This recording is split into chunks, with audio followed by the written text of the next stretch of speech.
This is the new Tesla Model Y Performance, and it does exactly what it says on the tin. It's a Model Y, just with more performance, more acceleration, more speed, more... Sorry, have I gone a bit too far to the right?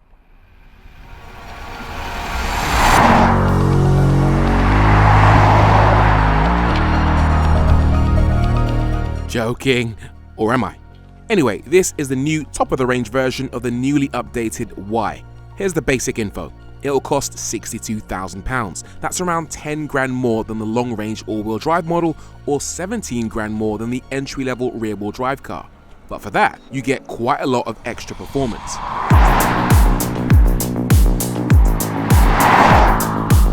Think of it as a car that started off quite humble and innocent.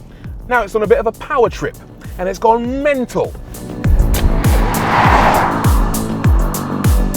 Remember not too long ago I drove the Model 3 Performance? Well, this is kind of like that, but in SUV form. It's bigger and more spacious with the same performance gubbins underneath, including the very impressive Performance 4DU drive unit. It's also got an updated battery, which altogether allows for some truly breathtaking acceleration. They say 0 to 62 will be done in 3.3 seconds. So let's give it a go, shall we? In the name of science. Although the science isn't that popular nowadays, is it? Let's do it anyway. Okay, I'll go into dynamics, into insane mode. No need to actually use the brake and then the accelerator. You just mash the throttle, you force it down like rogue billionaires forcing their way into other countries' political affairs, and off you go. Oh. Look at that, that's fast. That's very fast. It's a quick car. Honestly, the speed this thing has is just outrageous. It's quicker than any family SUV has any right to be. I actually own a Tesla Model Y. It's an entry-level rear-wheel drive, and it's actually quite fast. I mean, it's hot hatch quick in a straight line, but this thing is, it's just blistering. It just, every time you push the throttle, it snaps your neck back. It's supercar quick. You don't need it, but you kind of want it, just for bragging rights.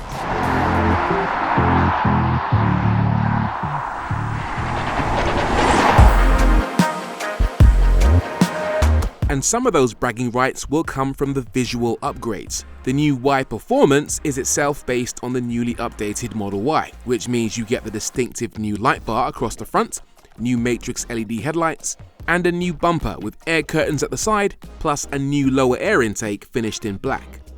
At the side, we have new wheels. These are the Arachnid 2.0s. They're 21 inches, although I'm not sure why they're called Arachnids. That's definitely not 8 legs.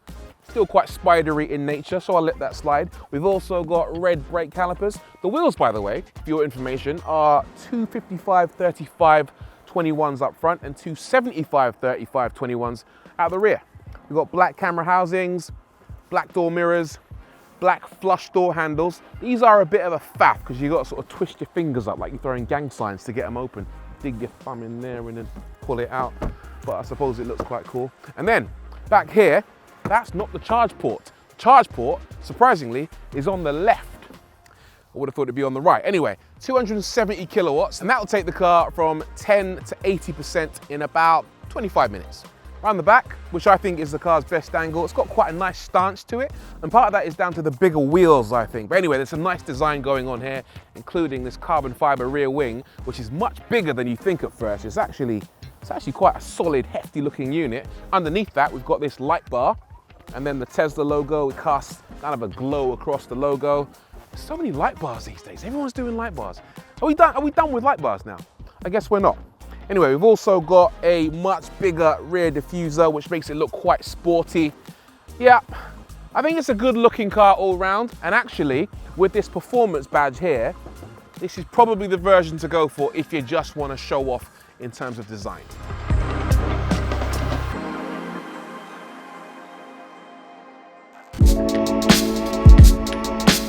The interior of the new Tesla Model Y Performance has been upgraded, and it's pretty good actually. The main highlight, or the first thing that I see anyway, are the new performance seats, which have much bigger side bolsters and cushions to keep you in place when you're ragging it around. It's also got this kind of motorized thigh support section, which moves upwards or downwards to give you extra thigh support depending on the length of your legs. We've also got this performance badge here in the seat back. Looks a bit like a sticker actually, but no, it's not a sticker. It does look a bit cheap, but I'd rather have it than not have it because it differentiates this car from the other versions. It doesn't have many physical buttons in this car. Everything is done via the touchscreen display, which we'll come back to in just a second. And you might notice it only has one stalk behind the steering wheel, just this indicator stalk. The action feels quite nice actually on the indicator, and you do get this screen that pops up here showing you your blind spots. But if you look on the right hand side, there's no switch for adjusting your drive mode or for your wipers. The drive mode selecting is done via the screen. You swipe it forward to go forward, backward for reverse, or tap it to go into park. As for your wipers, those are all automatic as well. There's a sensor up here which detects rain, or you can go back into the screen to manually activate the wipers as you choose. The wipers are actually pretty impressive. There's a shortcut button here to activate the spray actually, which is very effective. I'd say on the whole, these are great for getting rid of rain or hail or whatever else basically. Moving on to the screen actually, this is now a 16-inch display as opposed to 15.4 inches. And it's got 80% more pixels than the previous generation, which means it looks a lot better. It's also very responsive, very fast. I'd say on the whole, yeah, they've done a good job with this display. As for the rest of it, the dashboard's got this kind of carbon trim on the top of it, and it looks a bit more premium than it did before. I'd say it's a definite improvement. The one downside is in terms of connectivity. So in here, big storage space, but only one USB port. Can you believe that? One USB port. There's two in the back, but that is a bit of a letdown for me. Although on the flip side, you do have two wireless phone chargers, but still, come on. What year is it? Oh yeah, and speaking of disappointment, the glove box, which you open via this button on the steering wheel, is ridiculously small. I know, there's another USB port. It's a Type A. Was it the 80s? As for the back of the cabin, the Model Y Performance is as roomy as ever, with great legroom and headroom. It also has one of the best sunroofs in the game. Entertainment is okay too, with a central screen that lets you access media and games. The boot, meanwhile, is colossal, with lots of room inside, including the huge underfloor storage area you get in the previous versions. And as always, this being a Tesla, there's a sizable front trunk too. This being the performance version of the Model Y, performance really is the unique selling point. And even though I showed you what it was like earlier on, I can't undersell just how quick this car is. Let me put it into perspective for you, right? I think that if you pulled up to a set of traffic lights next to a Ferrari SF90 and a Lamborghini Revuelto, they wouldn't beat you off the line. I mean, they'd have to be bouncing off the rev limiter with launch control active and staring at that green light to get their reaction point to the point where they can beat you. But even then, I think they'd struggle, honestly. This thing, you don't need to faff. You put your foot down and it's gone. Don't get me wrong, I'm not saying I'd rather have this than a Ferrari or a Lambo, but this is a beast. Is it too quick though? Maybe, especially in insane mode. It is possible to make yourself sick or to make your passengers hate you if you overuse the acceleration. Anyway, it's a very responsive car. It's so responsive that you can actually find yourself accelerating a little bit too quickly just by pressing the pedal slightly too much than you intended to, and then your neck snaps back and it gets a bit jerky. Fortunately, you can come out of the insane mode, which is the fast one, and drop it down into standard mode, which is still quite jerky and responsive. But then there's chill mode, which is a lot smoother. You can floor it and it doesn't go completely crazy. In fact, I'd really recommend chill mode for 90% of your driving, because this is the kind of car that can become quite jerky if you're not very smooth on the pedal or if you're not very confident. Obviously, we've got to talk about the brakes, because with great power comes great responsibility. And actually, they're not too bad. Tesla brakes historically haven't been the most fantastic. They've kind of not really focused on the stopping power as much as they have the acceleration, but let's try it. No, they're actually pretty good. Whether they hold up to consecutive, repeated hard stops is a totally different story, but then again, this isn't that kind of car. But in terms of the braking performance, getting you out of trouble when you need it, it ain't too bad.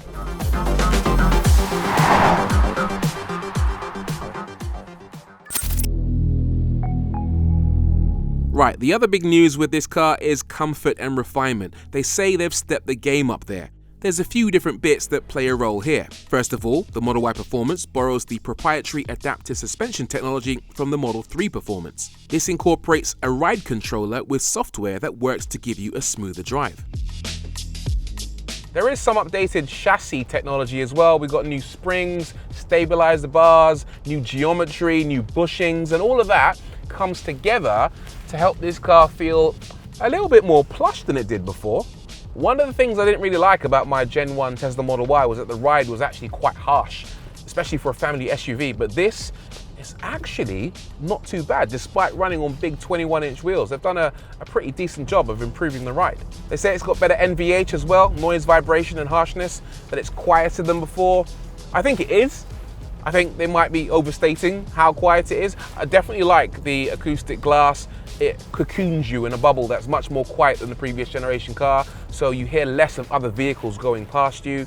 But the road noise perhaps isn't quite as impressive as the wind noise, because you can definitely hear a lot of road rush underneath the car, especially on some of these more scarred roads in the UK. Okay, let's talk about the elephant in the room, the handling. This is a very fast car. It is sports car quick, and in a straight line, it will get you into trouble very, very quickly. How does it get you out of trouble in the bends when you're pushing on? The answer is, it ain't too bad. It's surprisingly decent, actually. I mean, you're not gonna push it ridiculously hard in the corners, but the upside of this architecture that Tesla uses is that the battery pack is quite low down in the chassis, which means you get a low center of gravity, and it's actually not as heavy as you might think. The car only weighs about 2,000 kilos, which is what? I think it's about 300 kilos heavier than a Lamborghini Revuelto, so by EV standards, it isn't that weighty. You will feel the mass when you're pushing on very hard in the corners, but the level of grip on offer is surprisingly good. The body control is actually fairly decent as well. It's quite composed. I've got a bend coming up here. We're gonna throw it in and see how it responds. In we go, nice front end, power out the exit.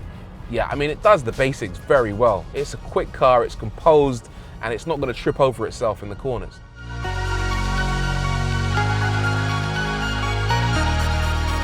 And then there's efficiency, which is always a Tesla strong point. The Model Y Performance still has a very impressive range of 360 miles, which is only 12 miles less than the long-range all-wheel drive version. Expect around 300 miles in the real world, depending on how you drive it. Charging is rated at a maximum of 250 kilowatts, not the highest we've seen, but Teslas generally deliver close to their claimed charge speeds, unlike some other brands, and especially at the excellent supercharger network. The Tesla Model Y is a really good car. It is blisteringly quick. It actually handles fairly well. The refinement and comfort is a step up compared to what it used to be, and I've got to give credit particularly to the engineers who worked on it, because they've improved what was, in some people's eyes, the best family electric SUV you could buy, and you know, it's better than ever.